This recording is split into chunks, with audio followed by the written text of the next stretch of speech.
is James Shin. I'm currently the president of film and television at a company called HYBE America. I am an executive who leads a division of content makers, so I produce film and television. I also oversee a division that hopes to support and to make dreams come true and to realize dreams on the big screen or small screen.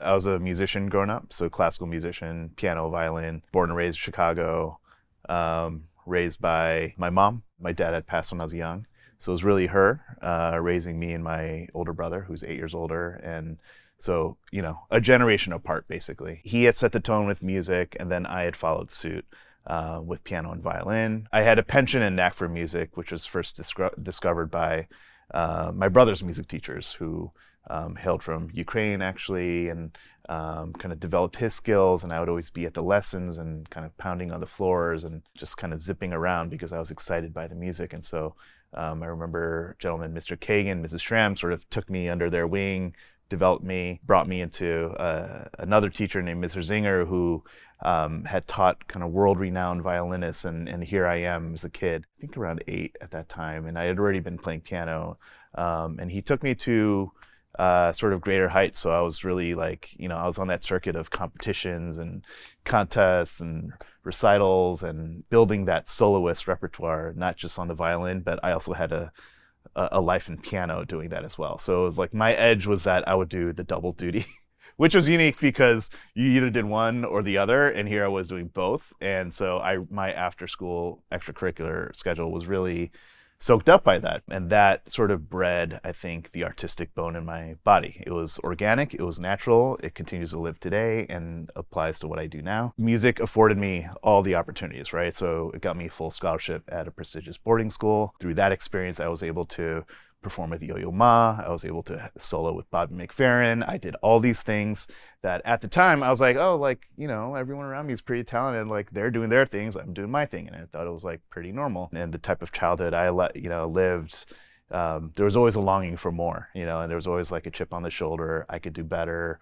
Whatever that underdog mentality is, which these days I feel is a real Korean American trait, and a Korean trait, by the way, just because the nature of our history as a people, that afforded me scholarship to Princeton for music. And it was great. I made the most of it.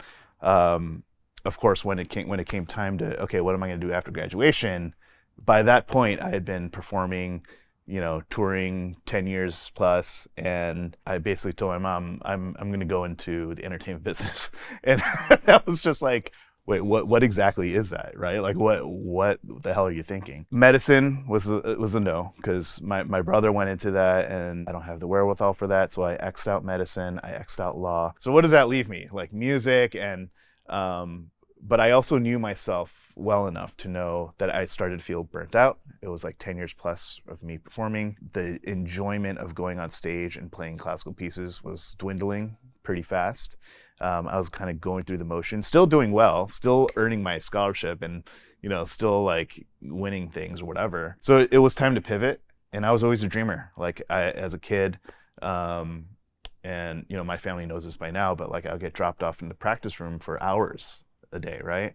But I would eventually figure out that I could, practice for a short amount of time, and for the other amount of time, I could sneak into town. And what do? I'd watch movies, because that was the easy thing. That was instant entertainment gratification, and I knew how to navigate that. And it was also at a time when you can skip, and there wasn't reserved seating, so you skip around, watch multiple movies of 15 minutes each. And so that really sneakily bred this love of movies and entertainment. People you see produced by Brian Grazer or produced by Jerry Bruckheimer. So it really came down to, okay, so music, it doesn't really feel like it's going to work out. How am I going to figure out this entertainment bit? And I was always well studied. I would kind of, well researched. I'm I'm not about to just go out, take a bus to Hollywood, and step off the bus and just, holler for a job, bartend, or, that wasn't what I was envisioning. What I ended up doing was I just read every book under the table, from the mailroom to the agency, everything about how you break in. Through that experience, learned the value of networking. And the first internship I got was through a Princeton alum who got me an internship with a legendary producer out here in LA, who at the time, I didn't know who he was, when I looked up his resume, I mean, he's this guy, Mike Medavoy, who was like a legendary, he started one of the biggest talent agencies and became the studio chief and all this stuff. He was a legend, and he was a producer at this point running a production company. I came in as an intern, did the most menial of jobs, things that you can't really get away with now. but I did them happily, and I was the only Asian, and it was fine. But I loved it. It was like my first taste of like, oh, that's a script, and that goes to screen, and that concept of taking dreams into reality. That started the bug. And then I quickly observed the value of networking, and then that kind of parlayed into figuring out how to get my first job, paid job in entertainment, which ended up becoming a talent agency mailroom job. So like that book I read, The Mailroom, where people like David Geffen and Mark Jacobs and like Barry Diller, like all these legendary figures who started pushing around a mail cart, I found myself doing, and here I am, Andover, Princeton educated, son of Korean immigrants, brothers off becoming a brain surgeon, juxtaposed with, hey mom, I'm gonna push around a mail cart. Imagine having that conversation. Started at the agency, kind of worked my way up. I had an opportunity to come to LA. I wanted to come to LA because all the jobs were here, specifically in my field. I found this job that kind of melded film and TV with music. And it was a profession called music supervision. And I got in that door, again, by now having the networking of high school, college networks, now my talent agency networks, help parlay that into this job here at Sony Television in music. And I ended up working on some great shows, from Breaking Bad to Community, amassing experience as a music person within the TV process, within the entertainment industry, which is like super niche. Again, trying to explain that to my mom, it's like, yeah, like I'm putting music in shows that like, that'll come out and like I don't get credited, my name's not anywhere. And me coming in with an eye toward being a producer eventually, it was different because I came in with, I don't want to be a music supervisor for life, I want to be a producer. And what I did was I was like making relationships with all the other people that I had an eye for, like the showrunners, the network execs, the studio execs, all people I talk to now, So I kind of took a different vantage point. I, at the same time, had a happenstance meeting with the former chairman of Fox, who came in to restart a label called TriStar Pictures, which is the label with the Pegasus wings. So they were relaunching that. So he sees my resume and he's like, wait, so you're a music exec at Sony Television. I'm trying to make movies, and develop movies, and you don't have any experience doing that, so why am I meeting with you?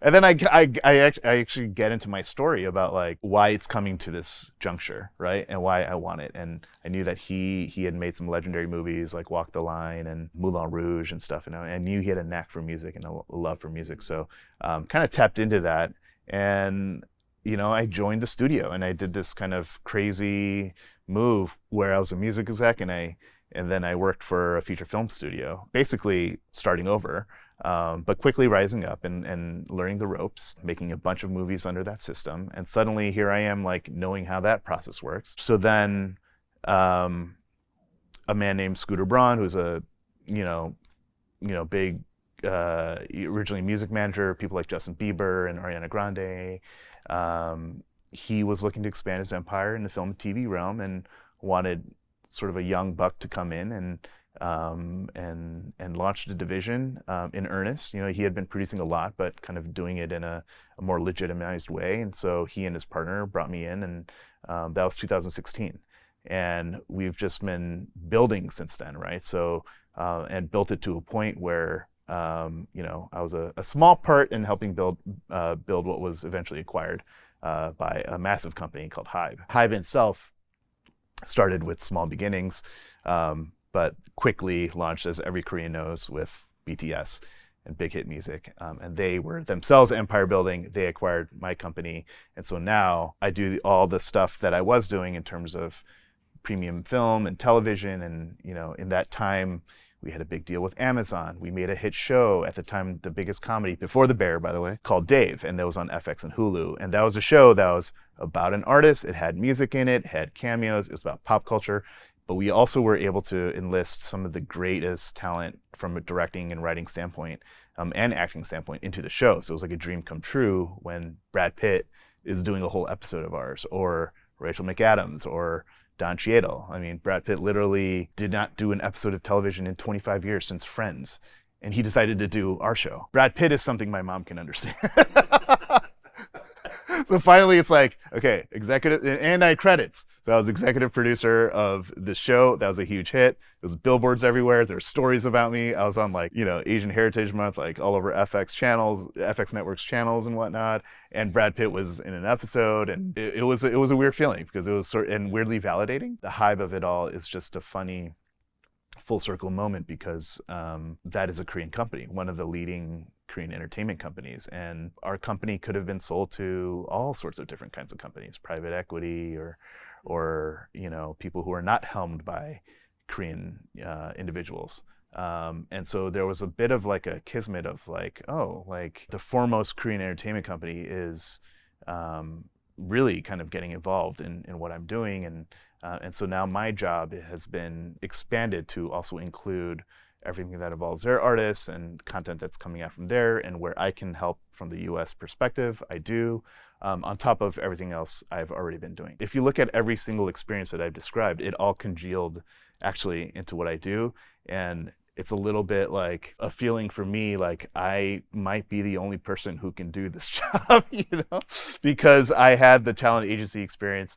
I worked in TV, I worked on the music side, I worked in film from the development side and producing side. Entrepreneurial sort of spirit and kind of the idea of finding the right people, finding the right talent, investing in the right people, that was all kind of a running thread throughout it all. And the last kicker to it is that I grew up a musician, I grew up an artist. That bone has never left my body. Like I see the world in like musical notes and staffs, like that's how I walk around, so I hope that never leaves me, and no matter what I'm doing here or there, that's really sort of what's driving me and inspiring me.